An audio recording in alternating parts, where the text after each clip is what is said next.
The Great Happiness. बुद्धं शरणं गच्छामि। आरोग्ये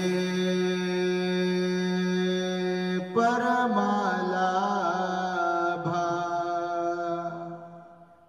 संतुष्टि परमं धन, विश्वासं परमज्ञाति,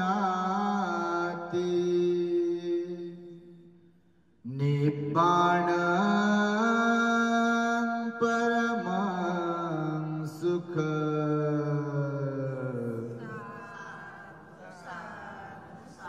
संपूर्ण विश्वाला ज्यांनी सुख शांती मानवता तथा दुःख मुक्तीचा आर्य संदेश दिला, असे ते दुःख मुक्तीचे मार्गदाता दुःख मुक्त महामानव महान कारुणिक तथागत भगवान सम्यक संबुद्ध तथागतांनी आपल्या शुद्ध प्रज्ञेतून निर्मिलेला सद्धम्म आणि त्याच सद्धम्माचा गेली 2500 वर्षांपासून सातत्याने अहोरात्र प्रचार आणि प्रसार करणारा पूजनीय भिक्खू संघ या महान आणि सर्वश्रेष्ठ अशा त्रिरत्नांना प्रथमतः त्रिवार अभिवादन करतो, ज्यांच्या महान आणि असीम त्याग प्रभावामुळे आपल्याला जो हा अनमोल असा बुद्ध धम्म लाभला आणि ज्यांच्यामुळे आपल्याला हे एवढे मोठे वैभव प्राप्त झाले, असे महान युग प्रवर्तक भारतीय राज्यघटनेचे शिल्पकार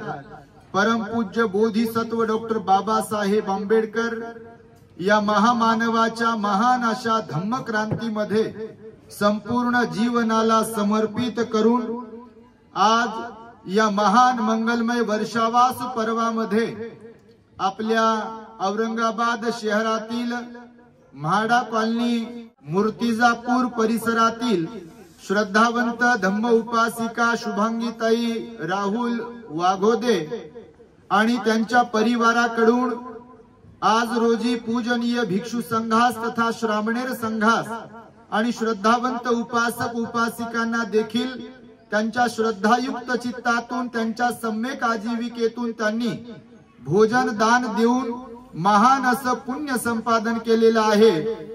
तेव्हा या प्रसंगी उपस्थित असलेला संपूर्ण वाघोदे परिवार, त्यांचे नातेवाईक, आप्तेष्ट, पाहुणे मंडळी तथा आपल्या परिसरातील सर्व श्रद्धावंत उपासक उपासिका, बालक तथा बालिकांनो, तद्वतच द ग्रेट हॅपीनेस या आपल्या युट्यूब चॅनलचे सर्वच दर्शक, सर्वप्रथम तुम्हा सर्वांच्या प्रती मंगल मैत्री सद्भावना व्यक्त करतो आणि आपणा सर्वांच्या दुःख मुक्ती करिता तथागत भगवान बुद्धांद्वारा उपदेशिलेल्या धम्मोपदेशास प्रारंभ करतो। आपण सर्वांनी शांत, एकाग्र आणि श्रद्धायुक्त चित्ताद्वारे या अनमोल बुद्धवाणीला आपल्या हित सुखाकरिता श्रवण करावे, ग्रहण करावे। आज ज्या वाघोदे परिवाराने पूज्य भिक्षू संघास आणि श्रामणेर संघास भोजन दान दिलाय, त्या संपूर्ण दानदात्या परिवाराच्या दानाचं आपण साधुकाराने अनुमोदन करावे। भगवंताच्या उपदेशानुसार मानवी जीवनाला पूर्णत्वाकडे घेऊन जाण्यासाठी, अर्थातच दुःख मुक्त होण्यासाठी, निर्वाण पदाच्या साक्षात्कारासाठी भगवान बुद्धांनी काही कर्तव्य सांगितलेले आहेत, जे की आचरणिक आहेत। भगवंताचं वचन आहे, भगवंताचा उपदेश आहे। इथे ऑटोमॅटिक आपोआप कोणाला काही मिळत नाही, केवळ हात जोडल्यामुळे दुःख मुक्ती होत नाही। तर म्हणून भगवंतांनी प्रॅक्टिकली मार्ग सांगितला। जसं मी नेहमी सांगतोय, इथून तुम्हाला रेल्वे स्टेशनला जायचं असेल किंवा जवळच असलेल्या विमानतळावरती पोहोचायचं असेल, तर तुम्हाला फक्त मार्ग असून चालणार नाही, मार्ग माहित असून चालणार नाही, तर त्या मार्गाने जावं लागेल, एक एक पाऊल पुढे टाकावं लागेल, तर तुम्हाला विमानतळ जायला भेटेल तिथे, किंवा स्टेशनला जायचं किंवा अजून कुठे जायचं आहे। पण मला विमानतळ माहिती आहे, मला स्टेशन माहिती आहे, मला घाटी हॉस्पिटल माहिती आहे, मला सगळं औरंगाबाद माहिती आहे, आणि जागेवरच मग मला सर्व माहिती आहे, मला सर्व माहिती आहे, मला सर्व माहिती आहे. पण प्रत्यक्ष आत्ता वर्तमानामध्ये तिथे काय सुरू आहे हे माहिती आहे का? आत्ता माहिती आहे? कोणतं विमान आलेलं आहे, किती लोक उतरले, ते कुठं जाणारे आहेत, इथून पुढे कुठलं विमान कनेक्ट करणार आहेत, जॉईन करणार आहेत, किंवा घाटीमध्ये सध्या काय सुरू आहे, रेल्वे स्टेशनला सध्या कुठली गाडी उभी आहे, कोणती गाडी धावती आहे, त्या गाडीत कुठून कुठून आलेले पॅसेंजर चढत आहेत, उतरत आहेत, हे माहिती आहे? माहिती नाही आहे बघा. तर भगवंताने सांगितलं की निर्वाणाबद्दलची माहिती बहुतेकांना असू शकते. जसं आता मिलिंद प्रश्न ग्रंथ आम्ही वाचत आहोत, आपण ऐकत असाल रोज, आणि रोज सायंकाळी 5:30 वाजता आपल्या दी ग्रेट हॅपीनेस वरती लाईव्ह धम्मदेसना असते. तुम्हाला घरपोच धम्मदेसना श्रवण करायला मिळावी त्यासाठी म्हणून आपण तुम्हाला सुविधा उपलब्ध करून दिलेली आहे. निश्चितच तुम्ही त्याचा लाभ घेत असाल. आता ऐकल्यावरून आम्हाला समजते. त्याला 2 महिने झाले, आताच नाही, आता 1 महिना बाकी आहे, म्हणजे आताच सुरू नाही केलं, त्याला 2 महिने होऊन गेले. तर सांगतो यासाठी की केवळ बुद्धाचा धम्म माहीत असून चालणार नाही, केवळ पंचशील पाठ असून चालणार नाही, केवळ अष्टशील पाठ असून चालणार नाही, केवळ आर्य अष्टांगिक मार्ग माहीत असून चालणार नाही, तर त्यावरती आपल्याला चालावं लागेल, त्यावरती आपल्याला मार्गक्रमण करावं लागेल. मग भिक्खू असो, श्रामणेर असो, उपासक असो की कोणीही असो, त्या मार्गाने जोपर्यंत चालणार नाही तोपर्यंत आपल्याला सत्याची अनुभूती प्राप्त होणार नाही. आणि म्हणून भगवान बुद्धांनी निर्वाणाचा अनुभव घेण्यासाठी किंवा निर्वाणापर्यंत पोहोचण्यासाठी म्हणून दान, पुण्य, शील पालन आणि ध्यान या 3 पायऱ्यांवरती चढायला सांगितलेलं आहे. ज्याला कुणाला दुःख मुक्त व्हायचा, या संसार चक्रातून ज्याला मुक्ती हवी आहे, जन्म मरणाच्या चक्रातून ज्याला मुक्त व्हायचं आहे, ज्याला लोभ, द्वेष आणि मोह संपवायचा आहे, ज्याला तृष्णेचा समूळ नायनाट करायचा आहे, त्या प्रत्येक व्यक्तीने आपल्या जीवनामध्ये सम्यक आजीविकेतून प्राप्त केलेली धन, दौलत, संपत्ती किंवा जे म्हणून काही असेल त्यातून दान, पुण्य निरपेक्ष निस्वार्थ भावनेतून केलं पाहिजे. दुसरी गोष्ट शील पालन करायला सांगितलं. मग पंचशील आहे, अष्टशील आहे, दशशील आहे, भरपूर शील, संवरशील वगैरे वगैरे आहे. आणि त्यानंतर मनाच्या निर्मळतेसाठी, मनाला एकाग्र करण्यासाठी, आपल्या मनाची चलबिचल अवस्था जी असते किंवा डोलायमान अवस्था जी असते, घडीतच आपल्याला रडवते आपलं मन, घडीतच आपल्याला हसवते, घडीतच चेहऱ्यावर खिळखिळ खिळखिळ हास्य आणते, आणि घडीतच एकदम 12 वाजलेले असतात, 3ही काटे सेकंदाचा, मिनिटाचा आणि घंटाचा एकाच जागेवर बॅटरी संपल्यावर जसा थांबतो तसं सगळं काही असून मुकत बसतो आपण बारीक तोंड करून. जेवण आहे गोड जर लागत नाही, झोपही येत नाही, कोणाशी बोलावं वाटत नाही, वगैरे वगैरे. बापा तुम्ही तसे नसाल, तुम्ही लय चांगली आहे, परंतु अशी मानसिकता, असा स्वभाव आपल्या वाट्याला येते कधी कधी. तर याला कारणीभूत जग नसते. आपला हास्य, आपलं रडणं, आपला आनंद, आपली प्रसन्नता, आपलं सुख, आपलं दुःख हे कोणावर अवलंबून आहे म्हणाले भगवान? जग तर जगाच्या पद्धतीनेच चालेल. तुम्हाला हसवणारे भेटतील, तुम्हाला रडवणारे भेटतील, तुम्हाला परेशान करणारे भेटतील, तुम्हाला चिडवणारे भेटतील, तुम्हाला बिलकुल वाम मार्गाला लावणारे भेटतील. पण जायचं की नाही हे कोणावरती सर्वस्वी अवलंबून आहे? कोणावर आहे? आपल्यावर, आपल्या मनावर, आपल्या स्वभावावर अवलंबून आहे. आणि त्यामुळे भगवंताने हे पुण्य कर्म करायला सांगितलं आणि त्यामध्ये दान येते. आपणास ठाऊक असेल भगवंताच्या काळामध्ये असंख्य दानशूर लोक होऊन गेले बघा. आजही आहेत आणि उद्याही होतील लोक. या औरंगाबाद मध्ये सुद्धा काही कमी लोक नाही आहेत दानशूर. तुमच्यातच बसलेले बापा लय लोक दानशूर आहेत. बिलकुल मोठमोठ्या ठिकाणी दान पुण्य करत असतात. तुमच्या एरियातही तुम्ही कार्यक्रम करत असाल. तुमचं महिला मंडळ आहे म्हणे, रांगेताईने सांगितलं आम्हाला. सगळ्यांचा काय परिचय नाही, वागू देत आहे. तुम्ही महिला आहात आता, पण तुमचं महिला मंडळ आहे म्हणे, बा जमा करता तुम्ही लोकांना, पैसे नाही. पैसे जमा करणारे लोक तर लय आहे, पण माणसं जमा करणारे लोक पाहिजे. माणसं जमा करणारे, जोडणारे लोक पाहिजे, तर धम्माचं काम होऊ शकते. पैसा तर कोणाला जमा करता येईल, माणसं जमा करता आले पाहिजे, माणसं घडवता आले पाहिजे. जमा करता आले पाहिजे म्हणजे घडवता आले पाहिजे. आणि त्यामुळे बघा, आम्रपाली माहिती आहे तुम्हाला? कोण आहे तुमच्या? तुमच्यात कोणी नाही ना? भगवंताच्या काळामध्ये गणिका आम्रपाली दी बुद्धा अँड हिज धम्मा ग्रंथामध्ये बाबासाहेबांनी ज्या विशिष्ट लोकांचं वर्णन केलं आहे, मोटिवेशनल ज्यांच्या स्टोरीज आहेत भगवंताच्या काळामध्ये घडलेल्या प्रेरणादायक कथा, कथा म्हणजे अशा भाकड कथा नाही, ऍक्च्युअल मध्ये घडलेल्या कथा झालेल्या हकीकत मध्ये, तर त्यापैकी एक कथा बाबासाहेबांनी बुद्ध आणि त्यांच्या धम्मग्रंथामध्ये टाकली आहे, ती म्हणजे आम्रपालीची दीक्षा. तुम्ही वाचता बुद्ध आणि त्यांचा धम्मग्रंथ? कोण कोण वाचला? हात वर करा बरं. खरंच बुद्ध आणि त्यांचा धम्मग्रंथ वाचला पाहिजे स्वतः, किंवा कोणी वाचत असेल ते तरी ऐकला पाहिजे, नाही का? नाही तर बाल्यान बाल्याची मायन 10/10ची खोलीन बापा विचारूच नका, सारा समाज धर्म सगळ्या गोष्टी गेल्या चुलीत म्हणते. काही काही तुम्ही नाही तसे, पण काही काही लोकांना फुरसतच भेटत नाही.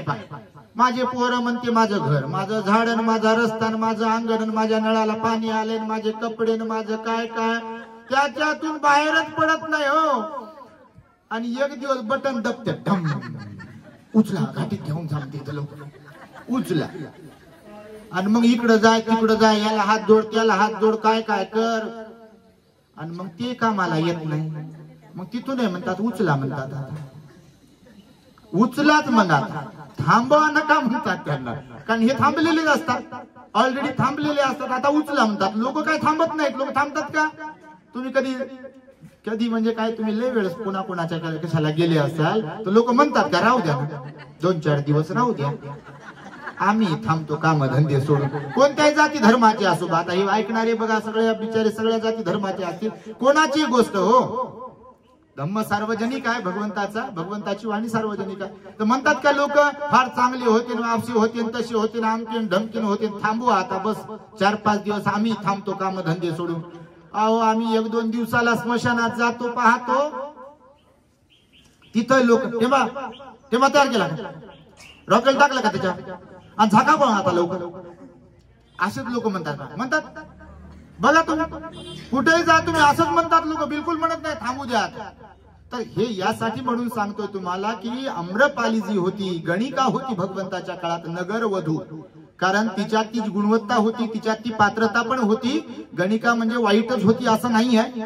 बऱ्याचदा अनेक लोकांनी भाषणांमधून किंवा गाण्यांमधून आम्रपालीला बदनामही केलेलं आहे. ऍक्च्युअल मध्ये तशी आम्रपाली नव्हती, जसं तुम्ही आज समजता ना काही लोकांच्या बाबतीत, तशी आम्रपाली नव्हती. तशी जर असती तर भगवंताच्या मुखातून, भिक्खू संघाच्या मुखातून 2500 वर्षानंतर तिचं नाव नसतं निघलं का? ती एकटीच होती का भगवंताच्या काळात?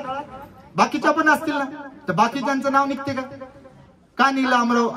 आम्रपालीचं नाव का निघते? ती महान पुण्यवान होती, महान श्रद्धावान होती आणि महान दानी होती. अर्हतांपैकी एक झाली ती आम्रपाली.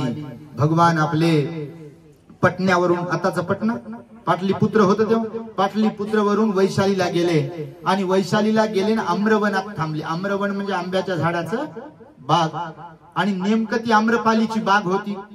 अगोदर असं गावात जायचं नाही भगवान, म्हणजे डिरेक्टली गावात जायचे नाही, कुठल्याही गावाच्या बाहेर थांबायचे. मग श्रद्धावंत लोकांना समजायचं, याच्याकडून त्याच्याकडे, त्याच्याकडून याच्याकडे खबर पोहोचायची ना, अरे भगवान बुद्ध आले, आपल्या आम्रवनात थांबले, आपल्या वेळुवनात थांबले, इथे गावाच्या शेजारी शिवेवरती झाडाखाली जंगलात कुठेतरी थांबले. मग राजे लोक किंवा प्रधान लोक ज्यांच्यात श्रद्धा आहे ते जायचे आणि मग भगवंताला विनंती करायची, आमच्याकडे भोजनाला या वगैरे वगैरे. मग प्रोग्राम सुरू व्हायचा आणि मग कोणीतरी दान द्यायचं. तर मग आम्रवनात भगवान आपले गेले होते. वैशालीला, वैशाली नगर आजही आहे बघा, मोठं महानगर होतं भगवंताच्या काळात ते. तर मग भगवान त्या आम्रवनामध्ये थांबले होते, गावात नव्हते थांबले. आणि मग आम्रपालीला समजलं, आता भगवंताची महिमा, भगवंताची प्रसिद्धी असायची, भगवान असतात. आणि आम्रपालीच्या कानावरती खबर गेली तर आम्रपालीनं आपला रथ सजवायला सांगितला आणि रथात बसून आपल्या सगळ्या दास्यांसह आम्रवनामध्ये पोहोचली.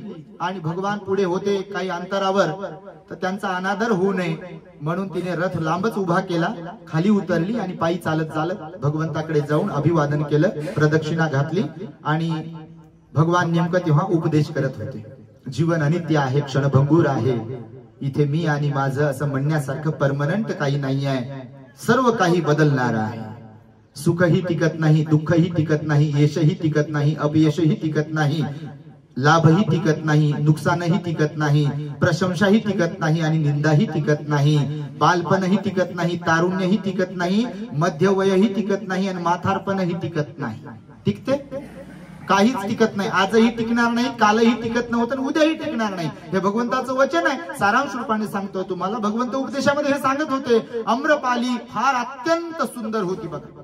तिच्यामध्ये जी गुणवत्ता होती त्यापैकी ही एक गुणवत्ता होती की तिच्यासारखं नखशिखात, नखशिख शब्द वापरला, नखशिखात कोणीच सुंदर नव्हतं त्या काळामध्ये. एवढी सुंदर होती बघा. तिच्या शरीराचं वर्णन सुद्धा बौद्ध साहित्यात आलेलं आहे बघा. फार प्रचंड सौंदर्याची खाण तिच्यामध्ये होती आणि तेवढीच धनधान्याने ती तृप्त होती. म्हणजे ती प्रचंड श्रीमंत ही होती आणि तिला तिचा मान मत्रा ज्याला म्हणतो ना आपण मान सन्मान, नगर वधूचा दर्जा तिला प्राप्त झाला बघा. म्हणजे कोणी तरुण पात्र नव्हता, राजासह कोणी तरुण पात्र नव्हता की तिला आपली स्वतःची पत्नी बनवू शकेल. एवढी गुणवत्ता होती तिच्याकडे. लोक भलेही म्हणत असतील की आम्रपाली गणिका होती, असं होती तसं होती, पण ती अशी तशी नव्हती. तेवढीच गुणवान आणि तेवढीच धनवान, तेवढीच दानी आणि तेवढीच श्रद्धावंत आम्रपाली होऊन गेली. बौद्ध साहित्यामध्ये थेरी गाथेमध्ये तिचं वर्णन आलं. फार सुंदर असं वर्णन आलेलं आहे. तिच्या परिवर्तनाचंही वर्णन आलेलं आहे की अगोदरचं तिचं जे जीवन होतं, सौंदर्याचा अहंकार, धनाचा अहंकार वगैरे वगैरे, मला राजा मान देतो, राजा माझ्यासाठी थांबतो, हे प्रत्येकाला असतं बघा. माझ्या घरात मला मान आहे, माझ्या नगरात मला मान आहे, माझ्या गावात मला मान आहे, माझ्या विहारात मला, असं प्रत्येकाला वाटतं कोणाला ना कोणाला, ज्यांच्यात अहंकार वगैरे आहे बघा. परंतु हकीकत मध्ये भगवान म्हणाले ते टिकत नाही. कोणाच्याच बाबतीत टिकत नाही. माझ्या असो का तुमच्या बाबतीत असो, काही टिकत नाही. जग हे परिवर्तनशील आहे. भगवंताचं वचन लक्षात ठेवायचं, काही सेव्ह करून ठेवलं पाहिजे. मी तुम्ही सगळ्यांनी, काहीच टिकत नाही. मग आम्रपालीने तो उपदेश ऐकला आणि तिच्या मनामध्ये मन परिवर्तन झालं. मनुष्य बदलतो बघा. आणि श्रद्धा हे एक असं बीज आहे. श्रद्धा असं बीज आहे, श्रद्धा असा दागिना आहे की जो ज्यांच्या कुणाच्या हृदयामध्ये उत्पन्न होईल, मनात उत्पन्न होईल पुण्य कर्मामुळे, त्याच्या जीवनाला कलाटणी मिळाल्याशिवाय राहत नाही बघा. पैकी अंगुलिमालाचं उदाहरण आहे. सुजाता, विशाखा, राजा बिंबिसार, अजात शत्रू, प्रसेनजीत, असे असंख्य उदाहरणं तुम्हाला सांगू शकतो बघा. असे लोक आहेत की ज्यांच्या जीवनामध्ये श्रद्धेच्या योगे त्यांनी परिवर्तन घडून आणलं. आम्रपालीच्या मध्ये सुद्धा भगवंताचं प्रवचन, पहिलीच भेट होती, भगवान प्रवचन देत होते, ही जाऊन हळूच मग बसली पब्लिक मध्ये असं पाठीमागे. भगवंताच्या समोर मोठं कोण आहे? भगवान. भगवान जिथे सर्व स्तरातले लोक, श्रीमंत, गरीब, ब्राह्मण, क्षत्रिय, वैश्य, शूद्र लोक भगवंताच्या समोर बसायचे, गुडघ्यावरती बसायचे, हात जोडून बसायचे. आम्रपाली पण जाऊन पाठीमागे मग बसली, प्रवचन ऐकलं. प्रवचन ऐकल्याबरोबर श्रद्धा जागली मनामध्ये, दानत जागली, धार्मिकता जागली आणि प्रवचन संपल्याबरोबर भगवंताच्या समोर गेली, गुडघ्यावरती बसून त्रिवार पंचांग प्रणाम केला भगवंताला. भगवान मी धन्य झाले, माझं अहो भाग्य, माझं पुण्य की आपण माझ्या आम्रवनामध्ये हा उपदेश करत आहात, धम्माला प्रकाशित करत आहात आणि तुमचा उपदेश ऐकून माझ्या मनामध्ये मत परिवर्तन झालं. भगवान माझी इच्छा आहे, माझी श्रद्धा आहे, उद्याचं भोजन जर आपण माझं स्वीकाराल भिक्षू संघासह, तर मी माझ्या श्रद्धेने आपणास भोजन दान देण्याची विनंती करीत आहे. दुसऱ्यांदा आणि तिसऱ्यांदा भगवंत मौन राहायचे. जर होकार असेल तर मौन बाळगायचे आणि होकार नसेल तर मग मध्येच सांगायचे की जमणार नाही. भगवंताची पण एक पद्धत होती. भगवंतानं मौन बाळगलं, स्वीकारलं. गणिका असलेल्या आम्रपालीच्या घरचं भोजन भगवंतानं स्वीकारलं, भिक्षू संघाने स्वीकारलं. तिला एवढा आनंद झाला म्हणाल तुम्हाला काय सांगू मी, आपण कल्पना करू शकतो. हे शुभांगीताई, राहुल वाघोदे या दादाचा बर्थडे आहे, काय नाव म्हणतो? स्वराज. स्वराज्य मिळाला आपल्याला, यांना मिळाला स्वराज. ऍक्च्युअल मध्ये त्याचा उद्या बर्थडे आहे स्वराजचा, पण 2 वर्षापासून तारीख तारीख तारीख बनतेजी देता का, तारीख बनतेजी देता का, तारीख म्हणू म्हणू म्हणू म्हणू आजची तारीख भेटली या वर्षावासाची त्यांना. तर त्यामुळे बर्थडे उद्या आहे स्वराजचा, पण आजच खऱ्या अर्थाने हे सेलिब्रेशन आहे, धार्मिक सेलिब्रेशन एवढं मोठं. तेव्हा आपण सर्वांनी स्वराजच्या वाढदिवसाच्या निमित्ताने त्याला आशीर्वाद म्हणून टाळ्यांच्या गजरांमध्ये त्याचं अभिनंदनही करावं आणि वाघोदे परिवार आज त्याच्या निमित्ताने जे काही पुण्यकर्म करत आहे त्यांचंही साधुकाराने अनुमोदन करावं. तर मी हे तुम्हाला या माध्यमातून हे सांगतो आहे की आम्रपालीला किती खुशी झाली असेल. दस्तूर खुद भगवान सम्यक संबुद्ध महाकारुणिक असलेले इति पिसो भगवा अर्हं सम्मा संबुद्धो विद्याचरण संपन्नो सुगतो लोकविदु अनुत्तरो पुरीसदम्म सारथी सत्ता देव मनुसानं बुद्धो भगवाती. ह्या 9 विशेष गुणांनी युक्त आपले भगवान असतात आणि हे 9 गुण दुसऱ्या कोणातच नसतात, फक्त भगवंतामध्ये असतात. तुम्हाला ते कोणते ते हे आपल्या चॅनलवरती सांगितलेलंच आहे. भगवंताचे 9 विशेष गुण हे जे तुम्ही म्हणता वंदनेमध्ये इति पिसो भगवा अरहं सम्मा संबुद्धो विद्याचरण संपन्नो सुगतो लोकविदु अनुत्तरो पुरीस दम्म सारथी सत्ता देव मनुष्यानं बुद्धो भगवाती. असे ते भगवान असे 9 गुणांनी युक्त. त्यांनी आम्रपालीचं गणिका असलेल्या भोजनदान स्वीकारलं. तिला प्रचंड आनंद झाला.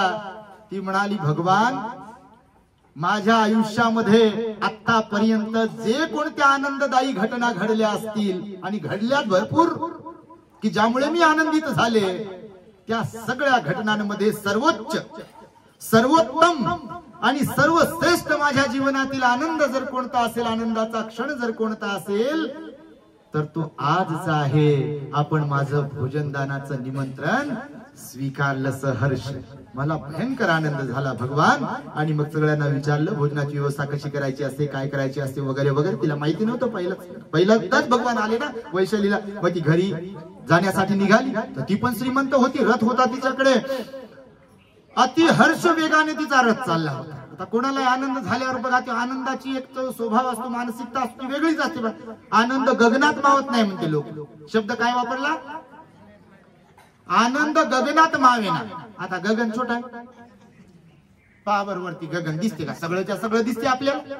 हे मूर्तिजापूरवर असलेलं वेगळं आहे, तिकडे विमानतळाकडे सरकले की तिकडं वेगळं, अजून चिकलठाण्याकडे सरकले की तिकडं वेगळं, शहरात गेले की वेगळं, जालन्याकडे गेले तुम्ही जगात कुठपर्यंत जा हे सगळं तिथपर्यंत आहे की नाही.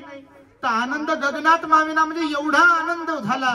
आणि त्या आनंदाच्या अतिवेगामध्ये ती रथातून बसून भरधाव रथ चालवत, म्हणजे तिचा तो सारथी चालवत होता. ती म्हणे चाल लवकर, आपल्याला तयारी करायची आहे घरी. भगवान आपल्याकडे उद्या येणार आहे, भिक्खू संघ आपल्याकडे येणार आहे ना, चल लवकर लवकर लवकर चाल. मला फार आनंद झाला. आणि ती जात असताना रस्त्याने, कारण भगवान गावाच्या बाहेर होते ना अमरावतीमध्ये, रस्त्यातून जात असताना तिकडनं लिच्छवी राजकुमार आले. वैशालीचे राजे होते ते लिच्छवी राजे. तुम्ही बौद्ध इतिहास वाचा, तुमच्या लक्षात येईल. लिच्छवी राजकुमार, त्यांनाही समजलं की आपल्या वैशालीच्या बाहेर आम्रवनामध्ये आम्रपालीच्या भगवान आलेले आहेत, आपले भगवान बुद्ध. भगवंताची कीर्ती चहूबाजूला पसरली होती ना तेव्हा. आणि मग अरे मग आपण राजकुमार आहोत, राजे आहोत, पहिला मान आपल्याला भेटला पाहिजे भगवंताला निमंत्रण देण्याचा. आता कुणाला असं वाटेल का नाही? तर मग चला यांनी पण रथ काढला, आपले सैनिक नोकर चाकर काढले, लावा जमा घेऊन प्रोटोकॉल सह लिच्छवी राजे निघाले आम्रवनाकडे. तिकडनं आम्रपाली भरधाव वेगामध्ये रथ घेऊन येते आहे. आणि इकडनं शहरातून वैशाली मधून आम्रवनाकडे लिच्छवी राजे राजकुमार चाललेले आहेत. रस्त्याने जात असताना आम्रपालीचाही रथ आणि लिच्छवी राजकुमाराचा रथ अगदी जवळून. आणि आता राजे लोकांचा एक रिस्पेक्ट असतो, आदर असतो. तुम्ही आता पाहत असाल आमदाराचा, खासदाराचा, मंत्र्यांचा एक विशिष्ट प्रकारचा आदर असतो. तुमच्या शहरात जर कधी मुख्यमंत्री आले, मीटिंग वगैरे होतात, तुम्ही कधी पाहिलं असेल तर रस्ते ब्लॉक करतात, पूर्ण गाड्या थांबवतात. थांब तिकडे, ते पोलीसवाले शिट्या मारू मारू बाजूला गाडी बाजूला करतात. तुम्ही बघितलं कधी? बघितलं असेल. सगळा रस्ता ब्लॉक करून टाकतात, बिलकुल त्यांच्यासाठी रस्ता खुला. मध्ये कोणीच नसायला पाहिजे अशी तो त्यांचा एक आदर आहे, त्यांचा एक ते रिस्पेक्ट आहे. जर आमदारा खासदाराचं मंत्र्याचं असं होते तर राष्ट्रपती प्रधानमंत्री यांचं काय असेल तर तुम्ही टीव्ही वरती वगैरे पाहत असाल, काय त्यांचा प्रोटोकॉल असतो, काय त्यांचा लावाजमा असतो. त्यांच्यासोबत सगळ्या अग्निशमन दलाच्या गाड्या त्या अँब्युलन्स सोबतच असते, त्यांची गरज असो नसो. बॉडीगार्ड वेगळे, मिलिटरी वेगळे, पोलीस वेगळे, सीआरपीएफ काय कोणतं कोणतं असेल ते सारा लावाजमा सोबत असते. तुम्ही पाहिलं असेल तर हे राजे होते, यांचा ताफा होता. ताफा असताना देखील आता हिनं रथ बाजूला घ्यायचं ना, तर ही अति आनंदाच्या अतिवेगामध्ये होती ना, तर हिला ती भान राहिलं नाही, कारण एवढा आनंद होता.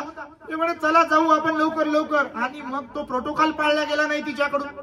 त्या ताफ्यामध्ये राजकुमार राजे आले तर आपली गाडी रथ बाजूला घेऊ बा असं तिला वाटलं नाही. तिला वाटलं चला लवकर, आणि मग ते दोन्ही रथ, राजाचा राजकुमाराचा रथ आणि आम्रपालीचा रथ असा एकमेकांना ते चाक घर्षण करतील, जू घर्षण करेल असं जवळून चालले होते. आणि मग जवळ आल्यावर ब्रेक लावल्या गेले, ऍक्सिडेंट होऊ नये, अपघात होऊ नये म्हणून. मग ब्रेक लावल्यावर राजकुमाराने विचारलं सारथ्याला की कोण आहे. मग रथ थांबले ना तिथे, ब्रेक झाला, रस्ता थोडा छोटा असेल जवळ आल्यावर. आणि मग त्यांनी सांगितलं आम्रपाली आहे, भरत वेगात चालली आहे. ते म्हणजे थांबवा तिला. मग थांबला तर रथ बाजूलाच. मग लिच्छवी राजकुमार म्हणाले आम्रपाली अशी अति वेगामध्ये, भरधाव वेगामध्ये एवढा चेहऱ्यावर आनंद घेऊन कुठून आली आणि कुठे चालली आहे, कोणता आनंद झाला तुला, राजाचा प्रोटोकॉल समजत नाही का तुला. राजकुमाराचा ताफा चाललेला, लिच्छवी राजे महानगराचे, त्यांचाही तू आदर करायला विसरून गेली.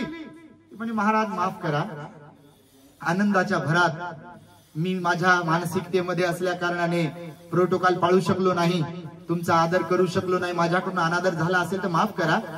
मी भगवंताकडे गेली होती आणि भगवंताने माझं उद्याचं भोजन, वैशालीतलं पहिलंच भोजन आहे, वैशाली महानगरातलं पहिलं भोजन, माझ्यासारख्या गणिकेचं भोजन स्वीकारलं भगवंताने. याचा मला अतीव आनंद झाला. त्या आनंदाच्या भरात असल्या कारणाने मला लक्षात नाही आलं, महाराज मला माफ करा. राजानं राजकुमाराने डोक्यावर हात मारून घेतला. मी या वैशाली नगराचा राजा, लिच्छवी राजे आम्ही, माझ्याकडे भगवान बुद्धाचं भोजन असावं उद्या. भगवान तर आम्रपालीचं भोजन आम्रपालीनं घेतलं. आम्रपाली मला येण्यास थोडासा उशीर झाला, तू अगोदर गेली भगवंताकडे, हरकत नाही, पण आम्ही राजे आहोत लिच्छवी, मान आम्हाला मिळाला पाहिजे पहिला. मानपान आज होतात पा लग्नात गेल्या. हा तिला अगोदर लावलं, जाऊला माझ्या छोट्या जाऊला माझ्या अगोदर लावलं. काही लोक आहेत याच्यात लय जीव पा, माझ्या अगोदर पाय धुतले म्हणते, माझ्या अगोदर कुंकू लावलं, माझ्या अगोदर आहेर दिला. दुनिया चालली चंद्रावर आणि हे त्या तेवढ्याच कुंकात आणि त्या तेवढ्या पाय धुण्यातच बसले. बाबा फार कधी होऊ लागले याच्यावरून तुम्हाला सांगतो. काही ठिकाणी म्हणजे एवढी गोष्ट लांब होतात काही लोक, छोटीशी गोष्ट असते, परंतु याच्यासाठी सुद्धा भगवान म्हणाले ज्यांच्याकडे धम्म असतो, खरी समजदारी त्यांच्याकडेच असते. बघा, ज्यांच्याकडे धम्म नसतो त्यांच्याकडे समजदारी नसते. ते लोभाला, द्वेषाला आणि मोहाला महत्व देणारे असतात. आणि ज्यांच्याकडे धम्म असतो आणि धम्माच्या बद्दल ज्यांच्याकडे श्रद्धा असते की नाही, बुद्ध धम्म संघाच्या प्रती, कोणतीही परिस्थिती येऊ ते त्या परिस्थितीवर लगेच सहज मात करू शकतात. ते दुःख असो, संकट असो, आजार असो, कोणतीही सिच्युएशन असो. आणि म्हणून तिने माफी मागितली आणि राजकुमार म्हणाले की आम्हाला भोजन दान द्या. तर ती म्हणाली की महाराज तुम्हाला कसं भोजन दान देऊ, माझ्यासारख्या अभागी, स्वतःला ती म्हणाली अभागी असलेल्या व्यक्तीला, गणिका असलेल्या व्यक्तीला भगवंता माझ्याकडे भोजन दान येतात, माझं निमंत्रण स्वीकारलं, याच्यापेक्षा आनंदाची गोष्ट कोणती असू शकते. आणि तुम्ही म्हणता की मला भोजन दान द्या, आम्हाला मान द्या. महाराज माफ करा, मी तुम्हाला देऊ शकत नाही.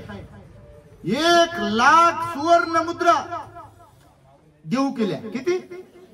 1,00,000 सुवर्ण मुद्रा त्या काळातले पैसे होते.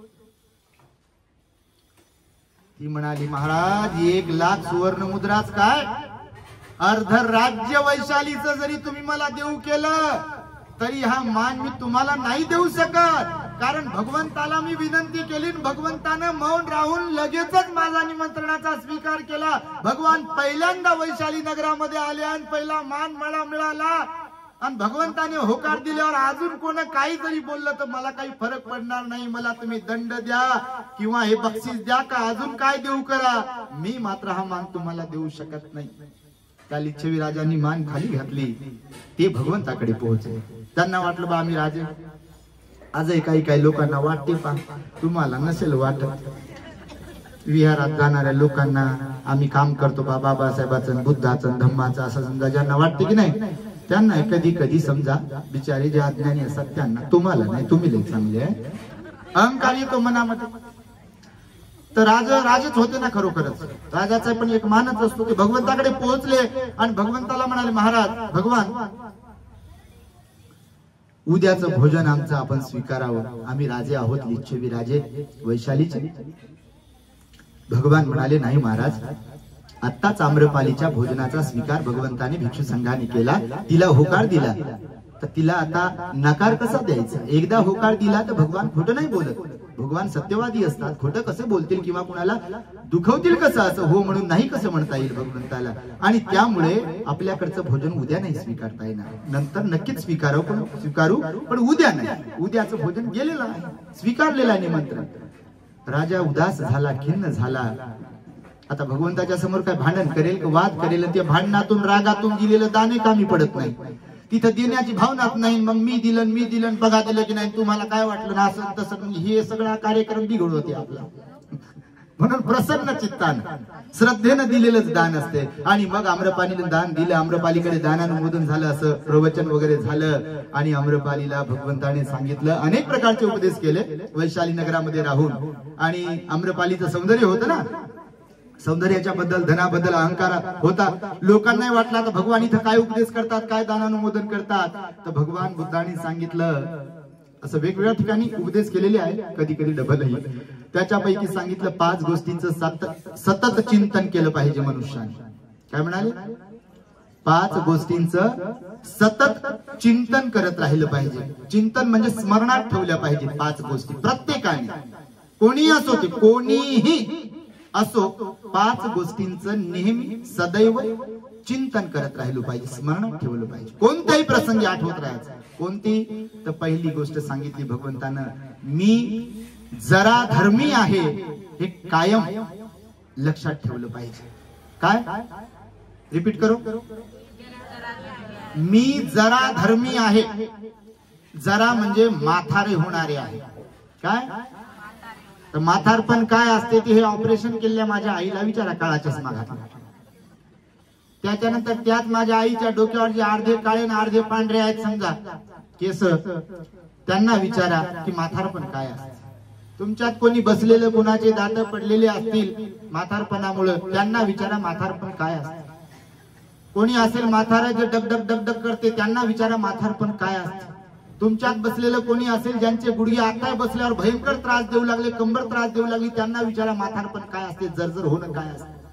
तुमच्यात बसलेल्या प्रत्येकाला विचारा की म्हातारपणात संसाराचं दुःख काय असते. सुनबाई तुमची नसेल त्रास देत, पण म्हातारपणामध्ये ज्या बिचारा चांगल्या असतील बिलकुल त्यांच्या प्रती विशेष मंगल मैत्री. पण घर की कहाणी लोक जेव्हा डोळे भरून सांगतात तेव्हा वाटते बापा आपण याच्यातून सुटलो, हे लय चांगलं झालं. कारण संसारात लय दुःख आहे, संसारात लय दुःख आहे. साखर दिसायला दिसते पांढरी आणि खायला लागते गोड, पण तिचा खाण्याचा अतिरेक केला की काय होते ते मी तुम्हाला सांगण्याची गरज नाही. असं संसाराचं गणित आहे, भगवान बुद्ध म्हणाले. आणि त्यामुळे तिला सांगितलं मी जरा धर्मी आहे, हे कायम लक्षात ठेवलं पाहिजे. मी पण म्हातारे होणार आहे आणि खरंच होणार आहे. एक दिन आएगा, एक काले काले बाल हमारे तो नहीं है. हे पांढरे होते, हे जे आता थोडं व्यवस्थित दिसते समजा त्वचा, म्हातारपण आलं की सुरकुत्या, कमरेतून वाकणं आहे, गुडघे दुखणं आहे, बिलकुल कानानं बहिरं होणं आहे, डोळ्यानं अंधुक दिसणं आहे. घरात आपलंच घर पण त्या घरात आपली किंमत कमी होणं आहे कधी कधी समजा काही लोकांच्या बाबतीमध्ये. आणि विचारूच नका म्हणजे कोणतं. म्हणून जरा धर्मी आहे हे लक्षात ठेवायचं. मग जे आता आपण तरुण जर आहे आणि आपल्या आजूबाजूला घरात आणि बाहेर कोणी जे जरा धर्मीवाले आहेत म्हणजे म्हातारे आहेत, तर भगवान म्हणाले त्यांच्याकडे पाहून सीख घ्या की माझ्या पण वर पण अशीच वेळ येणार आहे आणि मग जे म्हातारे आहेत त्यांची मी सेवा करेल. तुमच्यातला तारुण्याचा मद कमी होईल म्हणाले भगवान. त्यानंतर सांगितलं मी मरण धर्मी आहे, हे पण लक्षात ठेवा. मी कालच स्मशानात गेलो होतो, तिथे लोकांना सांगितलं की लक्षात ठेवा, फक्त वेळ वेगळी असते, पण कधी कधी माणसं तेच असतात आणि त्या सरणाच्या वर आपण असतो कधी कधी. पण मनुष्य आहे चिंतन करत नाही, स्मरणात ठेवत नाही की आपणही जाणार आहोत. मी तर बाबा जेव्हा जेव्हा स्मशानात जातो, तुम्हाला खरं सांगतो, कल्पना करतो की त्या सरणावर मी झोपलेला आहे. खरंच सांगतो तुम्हाला, म्हणजे अतिरेक नको वाटायला, केलं पाहिजे अशी कल्पना. कारण जीवनाबद्दलचा जो अहंकार आहे, मी कोण आहे, काय ग्रेट हॅपीनेसचा संचालक बिनचालक भंतेजीन बिनतेजीन, कशाचं काय आलं, बटन दबलं की विषय सगळा संपते. आपण कोणतीच मार खान होतो ती गेलं ते डिलीट. हा असे होते हो, तसे होते हो, मग मौतीला आलेले, शोकसभेला जलदान विधीला आलेले त्यांच्याकडे माईक द्यावं फक्त. मग बापा लय रंगून भाषण करते, मग कसे होते आमचे संबंध, कसे होते, काय काय काय काय. आणि जिवंत असताना कधी बिस्किट खाऊ घातला नाही, कधी सफरचंद नेला नाही, कधी नारळ पाणी नाही. आणि तिथं दवाखान्यात गेल्यावर आयसीयू मध्ये ठेवल्यावर कृत्रिम श्वास लावल्यावर मग म्हणते नारळ पाणी पितात का पहा म्हणते, हे सफरचंद आणले म्हणते, सफरचंद खातात का पहा म्हणते जरा, का तर ढेकळाचं खाईल ते सफरचंद तिथं. जिवंतपणामध्ये खाऊ घातलं नाही, काही कधी विचारलं नाही हो.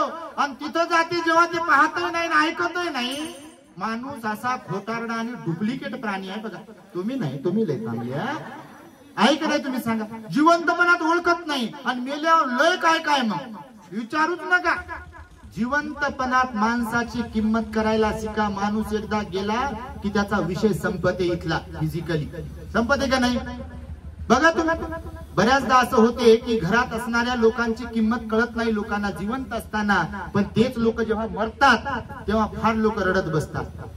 भगवान याच्या खिलाफ होते म्हणजे भगवंतानं सांगितलं मेल्यावर रडून काय करता का, जिवंत होईल व्यक्ती, येईल तुम्ही रडता म्हणून फार. तुम्ही छाती बडून घेतली का, उर बडून घेतला का, डोकं बडून घेतलं का, आणि भाकर सोडून की येलेली व्यक्ती येणारच नाही, तशीच तशी उठून येईल, येऊ शकत नाही. म्हणून ते जिवंत असताना त्यांच्याकडून जरी कमी जास्त काही वाईट चांगलं घडत असेल, कोणी बोलत असेल, वाईट भांडण होत असेल, वाद होत असेल, 19-20 वागणं तर होईलच ना, का नाही होणार. त्यांना क्षमा करायला शिका आणि त्यांच्याशी प्रेमानं वागायला शिका, बोलायला शिका, त्यांना हसवायला शिका, नाही का. त्यांच्या सुखातही सहभागी व्हा आणि दुःखातही सहभागी व्हा. कारण एकदा गेले की आठवणीशिवाय दुसरं काहीच शिल्लक राहत नाही माहिती तुम्हाला. म्हणून मरण धर्मी आपणही आहोत हे स्मरणात ठेवा, याचं चिंतन करा असं भगवंताने सांगितलं. तिसरं सांगितलं मी व्याधी धर्मी आहे. व्याधी म्हणजे आजार. आता तुम्ही इथे बसले एवढे, तर बसलेल्यापैकी 99% लोक म्हणतील की हो गळा माझंही दुखते, हो ही नस दुखते, ती नस दुखते, ती कंबर दुखते, कोणाच्या हाताला लागलं तर कोणाच्या डोक्याला लागलं तर कोणाचा डोळा दुखते, कोणाचं काय काय पोटात दुखते, कोणाचं विचारूच नका ते, नाही का. दुखते का नाही, हा होच म्हणा, नाही नका म्हणा. आणि नाही म्हणाले कसे बापा, खरंच दुखते तर काय विषय आहे का. आणि म्हणून आज जरी आपण आजारी नसलो तरी उद्या पडणार नाही का आजारी. आपण नाही जरी म्हटलं तर पडणार नाही का. कोणता ना कोणता आजार छोटा मोठा चालूच राहते. आणि जर कधी दुर्धर आजार झाले, कॅन्सर सारखे किंवा अजून भयंकर आजार, की मग तो विषय संपवते. त्या कॅन्सर झालेल्या व्यक्तीला समजते आपण मरणार आहोत. माहितीये तुम्हाला, कधी जाऊन हॉस्पिटलात पाहत राहा तुम्ही, त्याला माहित असते की आपण मरणार आहोत. बरेच असे आजार आहेत की त्यांना माहित असते आपण मरणार आहोत, बिलकुल अंतर्मन त्यांचं सांगते त्यांना की आपण मरणार आहोत. जिवंतपणे मरण पाहतात लोक काही बघा. म्हणून तिसरी गोष्ट कोणती लक्षात ठेवायला सांगितली, व्याधी धर्म, की आपणही आजारी पडणारे आहोत. मग जे आजारी पडलेले आहेत त्यांची सेवा करा, म्हणजे आपली कोणीतरी करेल ना सेवा, बरोबर की नाही. नाही तर मी कोणाचाच होणार नाही, जग माझं झालं पाहिजे, काय ठेकळा तो होईल तुमचं. कोण आहे तुम्ही, आहे कोण तुम्ही की तुमचे लोक होतील तुम्ही जर जगाचे नाही झाले. अहो कोणत्या जाती धर्माचे राहत, तुम्ही जर जगाचे होत नाही तर कोणीच तुमचं होत नाही. आणि आताचा जमाना तर बापा तुम्हाला मी सांगण्याची तर गरजच नाही. माणसाची कवडीची किंमत राहिली नाही घरातच, बाहेर जरी नमस्कार करत असतील लोक कोणाला तुमची असेल बापा, पण परिस्थिती लई बिघडलेली आहे. विशेषतः लेकरांच्या बाबतीत परिस्थिती लय बिघडलेली आहे। तुम्हारा जमाना चला गया अभी, ये माझी बूढ़ी माई जी आहे, तुम्हारा जमाना चला गया, वो जमाना था, अब वो नहीं है ना आएगा। तेव्हाचं बालपण, तेव्हाचा आदर, तेव्हाचा मान सन्मान, तेव्हाचं प्रेम, तेव्हाची आपुलकी एकमेकांच्या बद्दलची, तेव्हाचा जिव्हाळा, एकमेकांना जाऊन विचारपूस करणं, बसणं, उठणं, सुखादुःखामध्ये निस्वार्थ भावनेनं सहभागी होणं ते होतं, अब नहीं है। बहुत कम जगह पर, कम घर पे और कम लोगों में ये दिखाई देगा कि लोग बिना कारण एक दूसरे को पहचानते हैं, लेकिन बहुत ज्यादातर लोग तो ऐसे ही है कि कोई किसी का लगता नहीं, कोणी कोणासाठी नाहीये म्हणतात। खरंच नाहीये, दुनिया बदलत आहे आता।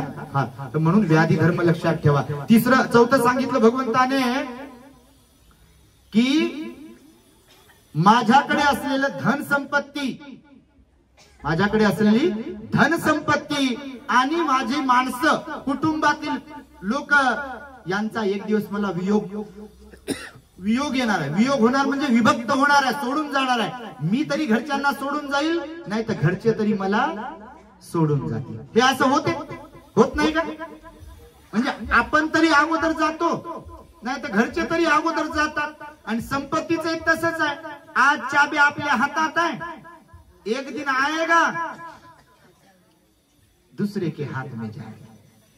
किती पिशवीत लपू लपू ठेवा, किती गावाला जाताना सोबत घेऊन जा, बटन दबलं की चाब्या कुठे ठेवल्या काढून घ्या लवकर। त्या हातात बोटातलं काढलं, रडूच म्हणते कोणीतरी डुप्लिकेट रडलं, गळ्यातलं काढलं, चेन बिन काढली का? बर, ते उशी खाली ठेवत होते ते पण पहा, गादी खाली पण होतं काय तर ते पण ठेवा, कुठे ठेवले पहा, सगळ्या चाब्या बरोबर आहे का ते पण पहा। सारं काढून घेतात का नाही? हो की नाही? होच म्हणा, नाही काय म्हणाल तर ही हकीकत आहे। म्हणून भगवान म्हणाले ही चौथी गोष्ट लक्षात ठेवा की एक तर घरचे नाही तर आपण तरी एकमेकांना सोडून निघून जाणार, आणि फक्त माणसंच नाही तर धन दौलतीचं पण तसंच आहे। आज आप हमारे हाथ में है, कल हमारे हाथ में रहेगी या नहीं ये भी पता नहीं। समजलं? आणि पाचवी आणि शेवटची गोष्ट सांगितली, चिंतन करायला, स्मरणात ठेवायला। भगवान म्हणाले आपण जे कर्म करत असतो ना, आपल्या कर्माचे आपणच वाटेकरी असतो। ही पाचवी गोष्ट परमनंटली, कायमस्वरूपी स्मरणात ठेवा, चिंतनात ठेवा की आपण जे कर्म करतो या वाचेने, मनाने आणि शरीराने, कोणीही व्यक्ती असो ती, त्या कर्माचा वाटेकरी कोण आहे, उत्तराधिकारी कोण आहे, आपणच असतो। हे कायम लक्षात ठेवलं पाहिजे म्हणाले भगवान। आणि कर्माचा परिणाम आहे, कुशल कर्माचाही परिणाम आहे आणि अकुशल कर्मांचाही परिणाम आहे। फक्त फरक एवढाच आहे की आपल्यामध्ये अज्ञान असल्या कारणाने कोणत्या कर्माचा परिणाम कधी, कसा, कुठे भोगायला मिळेल आपल्याला हे आपल्याला समजत नाही, कारण आपण अर्हत नाही। आणि अर्हत झाल्यावर मात्र ह्या सगळ्या गोष्टी समजतात। आणि म्हणून भगवान बुद्धांनी सांगितलं की जीवन नश्वर आहे, क्षणभंगूर आहे। आपण सर्वजण जरा धर्मी आहोत, मरण धर्मी आहोत, व्याधी धर्मी आहोत, प्रिय पुत्र, माय बाप, बहीण, भाऊ सगळे सोडून जाणारे आहेत। धन दौलतही आपल्या हातातून दुसऱ्याकडे सुपूर्त होणार आहे ऑटोमॅटिकली। आणि कर्म जे आपण करतो, पेरतो, त्याचे वाटेकरी आपणच आहोत। आज नाही तर उद्या, उद्या नाही तर परवा कर्माचा बरोबर भोग, चांगल्याही कर्माचा भोग आपल्याला भोगावा लागेल आणि वाईटही कर्माचा भोग आपल्याला भोगावा लागेल, हे लक्षात ठेवा। आणि म्हणून आज आम्हाला इथे आपल्या मूर्तिजापूर, एक तर अकोला अमरावतीकडे मूर्तिजापूर आहे आणि आपल्या औरंगाबाद येथे शहरातच विमानतळाच्या बाजूला असलेलं मूर्तिजापूर आहे। सुरुवातीला मला वाटायचं बा मूर्तिजापूर इथं कसं काय आलं, काय का अमरावतीचं मूर्तिजापूर इथं कसं आलं हे, मग समजलं बाई इथं एक एरिया आहे आणि गावाचे नाव भरपूर काय काय असू शकतात। एकाच गावाचे नाव असे भरपूर असतात आणि त्यामुळे महाडा कॉलनी का इथंच नाही, महाडा कॉलनी औरंगाबाद मध्ये पण लय म्हाडा कॉलनी, देवळाई परिसरात म्हाडा कॉलनी वेगळीच आहे, अजून कुठं कुठं वाळूकडे म्हाडा कॉलनी वेगळीच आहे. तर म्हाडाच्या स्कीम असतात आणि त्यामुळे तुम्ही विमानतळाच्या जवळच आहात कुठं जायचं वगैरे झालं तर, आणि त्यामुळे आपल्याला कधीतरी दिल्लीला जायचं आहे भगवंतांच्या अस्थीचं, ओरिजिनल अस्थींचं दर्शन घेण्यासाठी, तेव्हा तुम्हाला सांगेलच मी. आणि तुर्तास आता सरते शेवटी तुम्हाला मूळ पत्रिका देतोच बा, नाही का, पुन्हा म्हणून बा आम्हाला सांगितलंच नाही. कोण करून आणत भंतेजी? 19 ऑक्टोबरला कार्यक्रम आहे, 20वा, आणि महाथुर होणार आहे का? बरं बरं बरं, पण आम्हाला नाही सांगितलं बापा, म्हणून सांगतो तुम्हाला. तर पुढल्या महिन्यामध्ये रविवार 19 ऑक्टोबर 2025 रोजी महामानव बोधिसत्व डॉक्टर बाबासाहेब आंबेडकरांनी निर्माण केलेल्या मिलिंद महाविद्यालयाच्या प्रांगणामध्ये आमचा 20वा वर्षावा समारोपाचा कार्यक्रम आहे. महाथेरो समारंभ आमचा असणार आहे. कठीण जीवनदान संघदानाचा कार्यक्रम आहे, मोठा कार्यक्रम आहे, आणि त्यामुळे त्या कार्यक्रमाची मूळ पत्रिका मी तुम्हाला देतो आहे.